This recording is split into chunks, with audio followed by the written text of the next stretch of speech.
Hello everyone, today new chapter is states of matter. आज हमारा नया चैप्टर स्टार्ट हो रहा है, स्टेट्स ऑफ मैटर। ये हम वैसे तो छोटी सी क्लास से हम इस चीज़ को पढ़ते हुए आ रहे हैं। मैं थोड़ा सा आप इसका इंट्रोडक्शन दे देता हूँ। जो हमारा स्टेट्स ऑफ मैटर है, इस स्टेट ऑफ मैटर के अंदर हम कितनी स्टेट ऑफ मैटर पढ़ते हैं उसको हम थोड़ा समझते हैं। देखिए, सॉलिड, गैस, लिक्विड,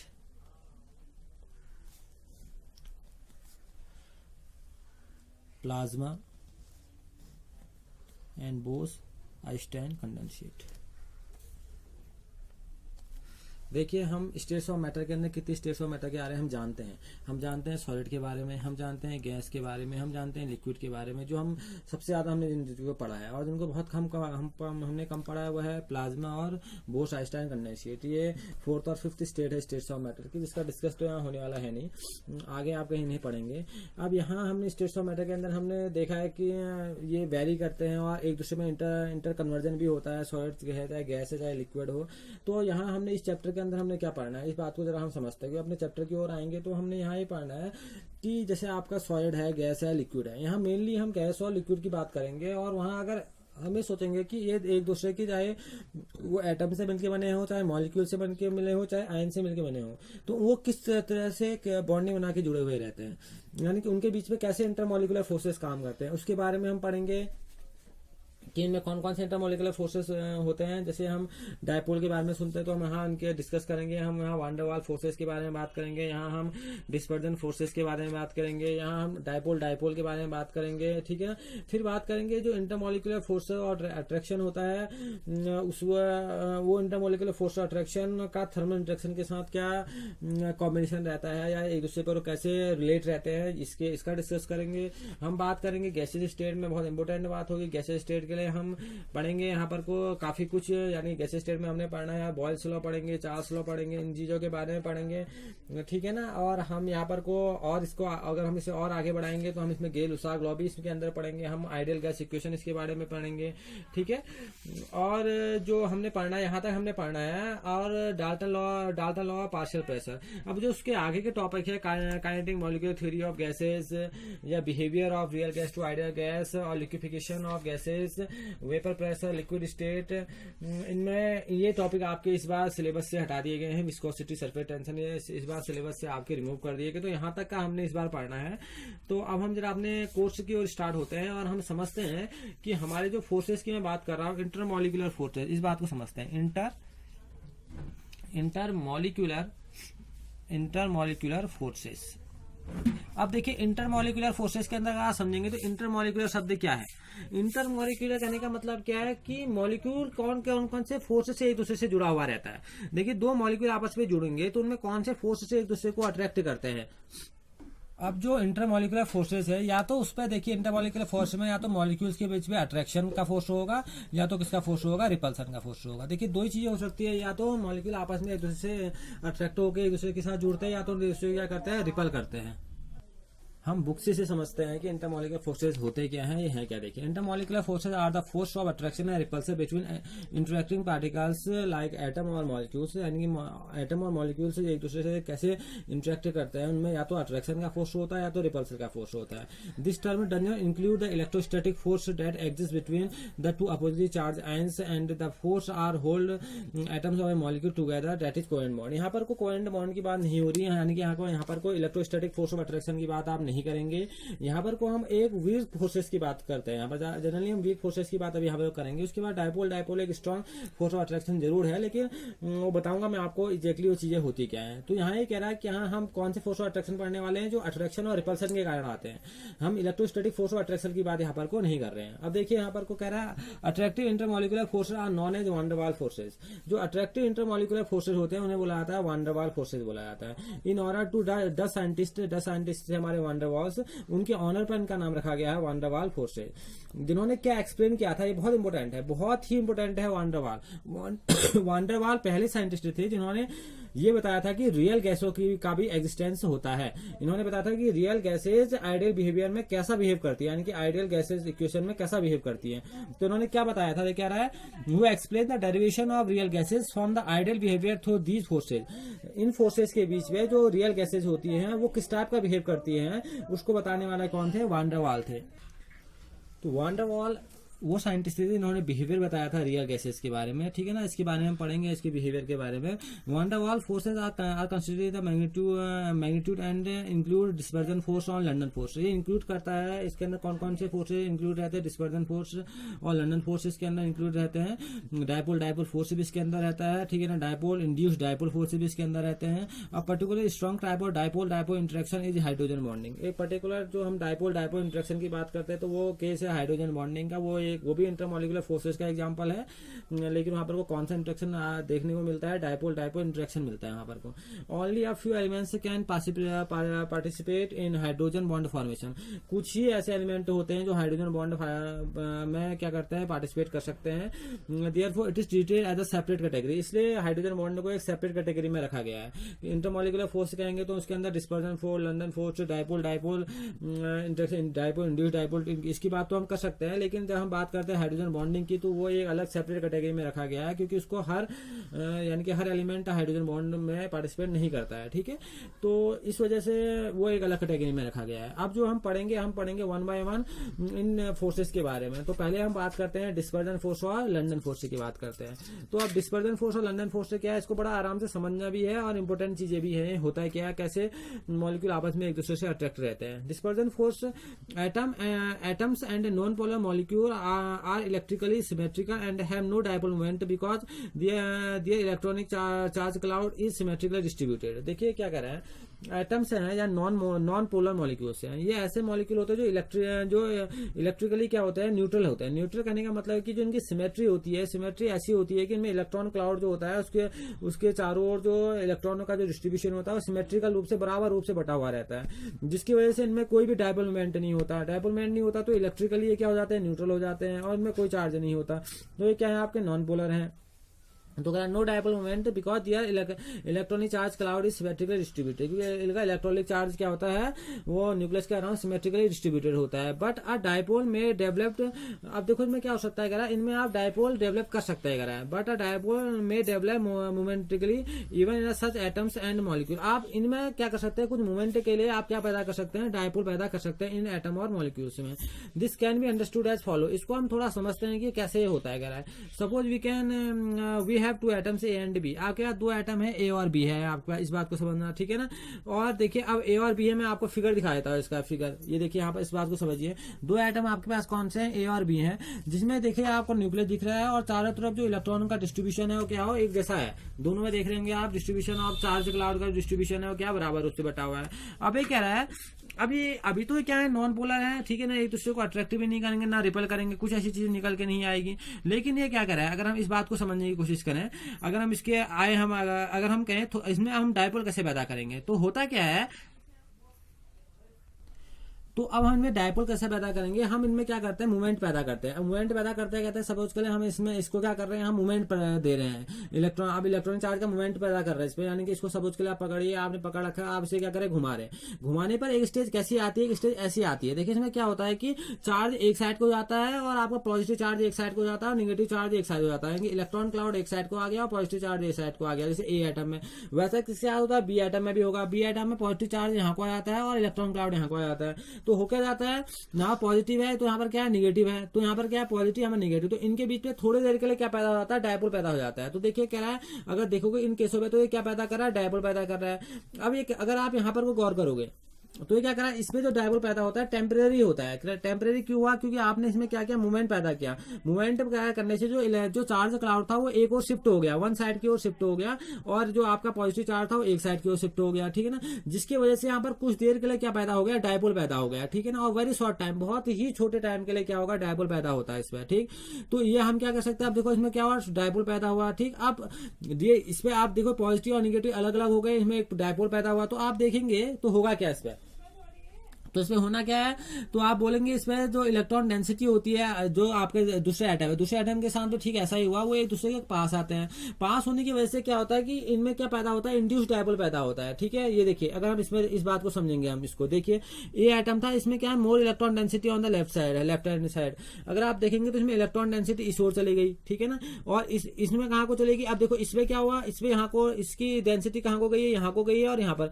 तो ये एटम इससे क्या हो गया? इंड्यूस्ड हो गया। माना आपने एक एटम पर आपने क्या किया, मूवमेंट पैदा किया। इस बात को समझना है हो क्या रहा होगा। एक एटम पर आपने क्या किया, मूवमेंट पैदा किया, तो मूवमेंट करने से क्या हुआ कि एक तरफ पॉजिटिव शिफ्ट हो गए, एक तरफ नेगेटिव शिफ्ट हो गए, जिसकी वजह में उनमें कुछ देर का डायपोल पैदा हुआ पॉजिटिव और नेगेटिव होने की वजह से। अब इससे क्या होता है, ये एटम क्या होता है, प्रभावित होता है। तो इसके इलेक्ट्रॉन, अब देखो यही प्रभावित हुआ, तो इसके इलेक्ट्रॉन क्या हो जाते हैं, एक और शिफ्ट हो जाते हैं, जिससे बी एटम क्या होता है, atom be with induced dipole, और इसी को देख के बी वाला भी उसी की तरह बिहेव करने लग जाता है, और उससे भी क्या पैदा हो जाता है, इंड्यूस्ड डायपोल पैदा हो जाता है। यानी कि उसको देख के उसमें क्या, उसका रंग बदलना नहीं कहते, खरबूजे को देख के खरबूजा रंग बदलता है, उसी टाइप से कि इसको देखा तो उसने भी उसी से प्रभावित हुआ, उससे इंड्यूस्ड हो गया, और उसमें क्या हो गया, टेम्परेरी डायपोल पैदा हो गया। ठीक है ना। और ये फोर्स ऑफ अट्रैक्शन को पहली बार किसने दिया था, लंदन ने दिया था, इसलिए इसका नाम लंदन फोर्सेस भी है। ठीक है। अब ये फोर्स कैसा होता है आपका, टेम्परेरी होता है।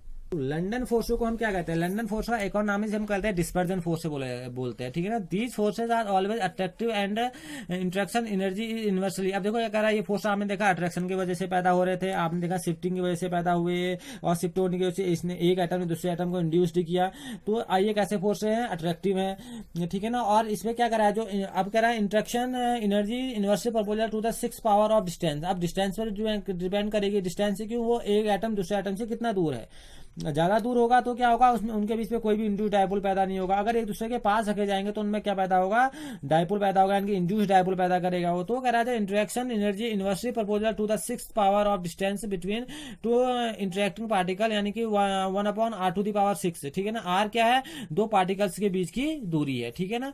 तो इसके इनवर्सली प्रोपोर्शनल होता है वो किसके, 1/r⁴। This force are important only at the short distance. ये तभी काम करते हैं जब दो एटम एक दूसरे के काफी करीब रखे हुए, काफी शॉर्ट डिस्टेंस में रखे गए हो। जब इनकी डिस्टेंस बढ़ जाएगी तो ये forces, London force, dispersion force अपना काम नहीं करते। तो ये डिपेंड करता है, किस पे डिपेंड करता है, ये डिपेंड करता है शॉर्ट डिस्टेंस पर। ठीक है ना। और किसके मैग्नीट्यूड पर डिपेंड करता है, जो आपका पार्टिकल, पहला पार्टिकल जो पोलराइज हुआ है उसका मैग्नीट्यूड कैसा है। अगर उसका मैग्नीट्यूड बहुत बढ़िया है तो दूसरे वाले को इजिली क्या कर देता है, इंड्यूस्ड कर लेता है। तो ये था आपका लंदन फोर्स और डिस्पर्जन फोर्स। अब बात करते हैं सेकंड फोर्स की, हम बोलते हैं डायपोल फोर्सेस। अब डायपोल फोर्सेस क्या है हमारा, इसकी बात कर लेते हैं। Dipole force act between the molecules possessing permanent dipole. ये कब पैदा होता है, जब किसी मॉलिक्यूल का परमानेंट डायपोल होता है। आपने भी देखा कि हमने नॉन पोलर में दिखाया डायपोल मूवमेंट, जिसमें डायपोल था नहीं, हमने उसमें मूवमेंट कराया, मूवमेंट कराने से चार्ज शिफ्ट हुआ तो वहां डायपोल पैदा हुआ था। लेकिन ये इन मॉलिक्यूल पर होगा जिन्हें परमानेंट डायपोल पाया जाता है। तो ये कह रहा है अब परमानेंट डायपोल पाया जाता है तो उनमें क्या पाया जाता है, वो पजेस करते हैं पार्शियल चार्ज को। तो ये कह रहा है जो dipole force act between the molecules possessing permanent dipole, and of the dipole possess partial charge and these shown as by Greek letter delta. इसको हम डेल्टा से दिखाते हैं। ठीक है ना। Partial charge are always less than the unit electronic charge. इसकी जो वैल्यू होती है यूनिट इलेक्ट्रॉनिक चार्ज से कम होती है, क्योंकि ये पार्शियल चार्ज है।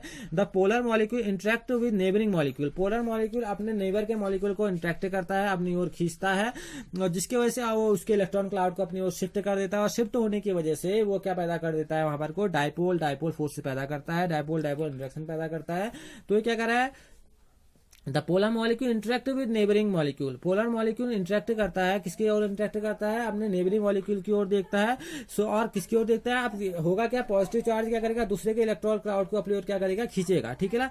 अब देखिए क्या कर रहा है, जैसे HCl है, HCl के पास परमानेंट डायपोल होता है। अब उसके बगल में अगर आपने उसके नेबरिंग में कोई दूसरा आपने क्या रखा, एटम रखा, तो क्या करेगा, उसके इलेक्ट्रॉनिक चार्ज को अपनी ओर क्या करेगा, शिफ्ट करेगा। अब देखो ये होगा क्या, this interaction is stronger than London force. इसका इंटरेक्शन लंदन फोर्स से बहुत अच्छा है, क्योंकि लंदन फोर्स किस में था, नॉन पोलर में था। अब ये किस में है, ये पोलर मॉलिक्यूल में है, यानी कि पहले से जिनमें डायपोल मूवमेंट होता है, but is weaker then ion interaction. लेकिन ये वीक है आयन इंटरेक्शन से, बिकॉज ओनली पार्शियल चार्ज है इन्वॉल्व, क्योंकि इसमें सिर्फ पार्शियल चार्ज ही इन्वॉल्व होते हैं। आयन में क्या होता है, पूरी तरह से इलेक्ट्रॉनिक चार्ज इन्वॉल्व होता है। इस वजह से the attractive force decrease with the increase of distance between the dipole. अब देखो ये क्या कर रहा है, जो अट्रैक्टिव फोर्स होते हैं डिक्रीज होते हैं अगर आप क्या करेंगे, डिस्टेंस को बढ़ाएंगे डायपोल की। वही बात आ गई, डिस्टेंस आपने ज्यादा नहीं रखनी है, डिस्टेंस जितनी कम रखेंगे डायपोल फोर्स उतना ही ज्यादा होगा। As the above case they are also the interaction energy inversely proportional to the distance between polar molecule. ये भी वही डिस्टेंस पर डिपेंड करती है। वहां थी 1/r⁶, और यहाँ पर को जो एनर्जी रहेगी वो रहेगी 1/r⁵। तो यहाँ पर को जो डिस्टेंस है वो थोड़ी कम है। ठीक है ना। तो अगर हम इसको समझेंगे कि कैसे ये होता है, तो देखिए यहाँ पर वो कैसा है मॉलिक्यूल। तो मैंने आपसे क्या बोला कि हमने डायपोल एनर्जी की बात की स्टेशनरी मॉलिक्यूल के, जैसे सपोज करें एचसीएल है, पहले से क्या पाया जाता है, डायपोल पाया जाता है। इसमें पार्शियल का डेल्टा चार्ज होता है, पार्शियल का नेगेटिव चार्ज होता है, ठीक है ना। ये देखिए अब इसकी इलेक्ट्रोनेगेटिविटी ज्यादा है, तो यहाँ की ओर इलेक्ट्रॉन क्या हो रहे होंगे, शिफ्ट हो रहे होंगे। तो यहाँ पर आपको दिख रहा है यहाँ पर शिफ्टिंग ज्यादा है, यहाँ पर डेंसिटी ज्यादा होगी इलेक्ट्रॉन चार्ज की, ठीक है ना। अब आपने ये पकड़ा, आपने एक एटम और रख दिया इसके बगल में, ये तो नेबरिंग एटम को भी क्या करेगा, अपनी ओर खींच देगा। तो देखिए दो एचसीएल मॉलिक्यूल के अंदर को देखेंगे तो आप देखिए डिस्ट्रीब्यूशन कैसा है। सीएल वाले ने दूसरे के एच के इलेक्ट्रॉन भी अपनी ओर शिफ्ट करने लगे, तो देखिए पहले से इसने लिए तो इसने भी लिए थे, लेकिन यहाँ इसकी वजह से देखिए इनमें क्या होगी, एक शिफ्टिंग टाइप की पैदा होगी। तो ये कैसे, इनको क्या बोला जाता है, डायपोल फोर्सेस बोला जाता है।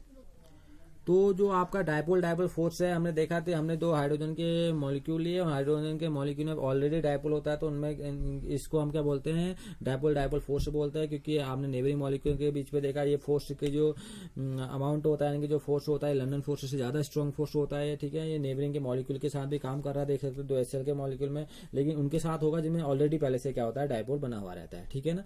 ये था डायपोल फोर्स। अब बात करते हैं डायपोल इंड्यूस्ड डायपोल फोर्स की।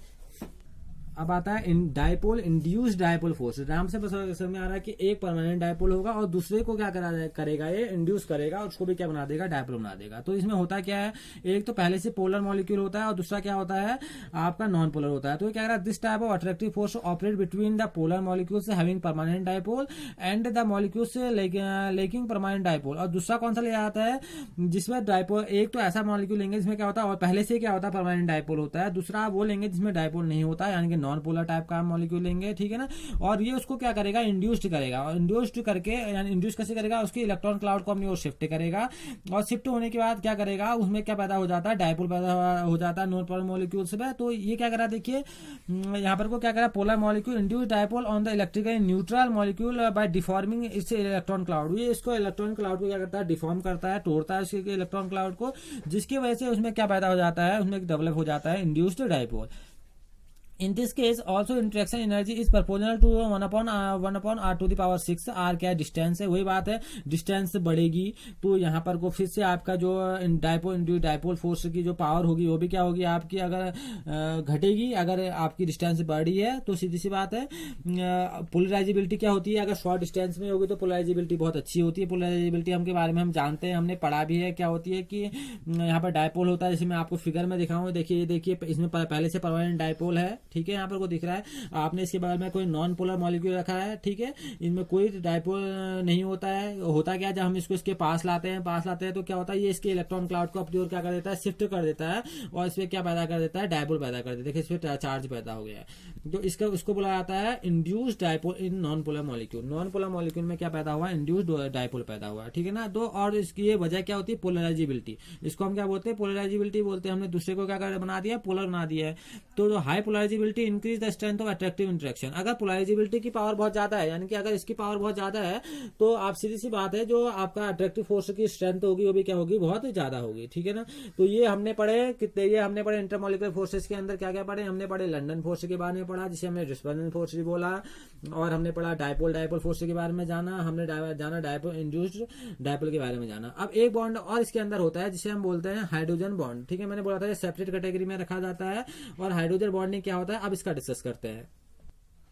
हाइड्रोजन बॉन्डिंग हमने केमिकल बॉन्डिंग वाले में पढ़ा था कि हाइड्रोजन बॉन्ड कितने होते हैं, हमने पढ़ा था। इसके अंदर दो टाइप की बॉन्डिंग पाई जाती है, एक होती है इसमें इंटरमॉलिक्यूलर हाइड्रोजन बॉन्डिंग, और एक क्या होती है इसमें इंट्रामॉलिक्यूलर हाइड्रोजन बॉन्डिंग, ठीक है ना। ये क्या होती है, डिफरेंट मॉलिक्यूल में होती है, यानी कि दो मॉलिक्यूल लेने होते हैं। यहाँ पर को आप यहाँ पर को 2 मॉलिक्यूल लेते हैं, लेकिन यहाँ पर को क्या होता है, with in the same molecule हो जाती है, with in the same molecule, ठीक है ना। ये मेरा पुराना वीडियो भी आप देख सकते हैं, उसमें भी ये बनी हुई है। इंटरमॉलिक्यूलर क्या होता है, आपने 2 मॉलिक्यूल लेने होते हैं, इसमें इंटरमॉलिक्यूलर आप बोलो तो इंटरमॉलिक्यूलर कैसा है, ये भी क्या होता है, ये बॉन्डिंग होती है। अब कैसी बॉन्डिंग होती है इसको बता देता हूँ। आपने क्या लेना है, ये हाइड्रोजन के बिना होगी नहीं। हाइड्रोजन के बगल में जब मोस्ट इलेक्ट्रोनेगेटिव एलिमेंट रखे जाए, जैसे कि फ्लोरीन रखें, ऑक्सीजन रखें, सल्फर रखें, तो ये इस टाइप के क्या करते हैं, हाइड्रोजन बॉन्डिंग को करते हैं। जैसे मैं आपके मैं दिखाऊँ एच और एफ को दिखाऊँ मैं। अब देखिए एफ क्या होता है, क्या आपके डायपोल है, ऑलरेडी डायपोल है, तो इसकी वजह से इस पर कैसा चार्ज पैदा होता है, माइनस का। इस पर कैसा होता है, आपका प्लस का चार्ज पैदा होता है। अब मैं ऐसा एक मॉलिक्यूल ले लूं, मैंने एक और ले लिया, मैंने ले लिया HF, ठीक है ना। तो इस ये भी क्या होता है, परमानेंट डायपोल का ही केस है। तो देखिए यहाँ पर को इसमें माइनस का डेल्टा चार्ज और यहाँ पर को क्या आ गया प्लस का। अब देखिए यहाँ पर को माइनस का डेल्टा चार्ज है, यहाँ पर का प्लस का, तो ये एक दूसरे के क्या होता है नेबरिंग एटम को क्या करते हैं खींच देते हैं। तो ये इसमें कितने मॉलिक्यूल लिए हमने 2 लिए हैं, 2 से ज्यादा भी हो सकते हैं। तो ये किसके अंदर आता है, इंटरमॉलिक्यूलर हाइड्रोजन बॉन्डिंग के अंदर आता है। तो देखिए इनके बीच में क्या हो जाता है, ये फोर्स पैदा होने लग जाता है, एक दूसरे के अट्रैक्टिव फोर्स पैदा हो जाता है। और इसी अट्रैक्टिव फोर्स को हम कहते हैं हाइड्रोजन बॉन्डिंग। क्या बोला जाता है इसको, हाइड्रोजन बॉन्डिंग। और एक ऐसी आपकी इंटरमॉलिक्यूलर हाइड्रोजन बॉन्डिंग है। ठीक है, देखिए क्यों, क्योंकि इसने क्या किया, इसके नेबरिंग के मॉलिक्यूल को अपनी ओर क्या किया, अट्रैक्ट किया। ये आपकी क्या है, हाइड्रोजन बॉन्डिंग। और कैसी हाइड्रोजन बॉन्डिंग है, ये आपकी है इंटरमॉलिक्यूलर हाइड्रोजन बॉन्डिंग। ठीक है ना, 2 अलग अलग मॉलिक्यूल में पाई जा रही है, 2 मॉलिक्यूल लेने पड़ते हैं। दूसरी होती है, जैसे मैं आपसे कहूँ ऑर्थो नाइट्रोफिनॉल की बात यहाँ पर वो करूँ, ठीक है ना। देखिए अब यहाँ पर वो क्या होता है आपका NO2 वाली बात आएगी, N-O, यहाँ पर O है आपका, और यहाँ पर ऑर्थो नाइट्रोफिनॉल। ठीक है ना, ऑर्थो पोजीशन ये होती है इसकी, नाइट्रो यहाँ पर को फिनॉल है। अब देखिए यहाँ पर को O है, यहाँ पर को H है। तो यहाँ पर को क्या होता है, ये इनके भी ये कैसा है, ये आपका कैसा है, देखो ये आपका क्या होता है इलेक्ट्रोनेगेटिव है भाई, और ये आपका क्या इलेक्ट्रो पॉजिटिव है। तो इनके बीच में क्या पैदा होता है, जैसे दिखाया जाता है हाइड्रोजन बॉन्डिंग को, तो इनके बीच में क्या होता है, एक वीक अट्रैक्टिव फोर्स पैदा हो जाता है, जिसे हम बोलते हैं इंट्रामॉलिक्यूलर। इंट्रामॉलिक्यूलर। अब इंट्रामॉलिक्यूलर का मतलब क्या होता है, with in the same molecule. देखिए आपने कोई 2 मॉलिक्यूल नहीं लिए, एक ही मॉलिक्यूल था ऑर्थो नाइट्रोफिनॉल, NO2 और OH आपका एक ही मॉलिक्यूल था जो बेंजीन के साथ जुड़ा हुआ था। एक ही मॉलिक्यूल में क्या होगी आपकी हाइड्रोजन बॉन्डिंग होगी, उसी के अंदर हाइड्रोजन बॉन्डिंग होगी। तो इसे बोला गया आपका with in the same molecule, same molecule के अंदर ही पाई जाती है, with in the same molecule. ठीक है ना, सेम मॉलिक्यूल में पाई जाएगी, तो हम इसे क्या बोलते हैं, हम इसे बोलते हैं इंट्रामॉलिक्यूलर हाइड्रोजन बॉन्डिंग। तो ये 2 टाइप की हाइड्रोजन बॉन्डिंग है। ठीक है ना, ये वीक अट्रैक्टिव फोर्स के कारण पैदा होती है। आप देख रहे हैं यहाँ पर को 2 मॉलिक्यूल, 2 से ज्यादा मॉलिक्यूल के बीच में होगी तो इंटरमॉलिक्यूलर हाइड्रोजन बॉन्डिंग होगी, with in the same molecule होगी तो हम इसे बोलेंगे आपकी इंट्रामॉलिक्यूलर हाइड्रोजन बॉन्डिंग। ठीक है ना, ये हम पिछले लेक्चर में आपको बता चुके हैं। तो आज हमने पढ़ा यहाँ पर इंटरमॉलिक्यूलर फोर्सेस के बारे में। आप इन्हें पढ़िए और इन्हें समझिए। Okay, thank you.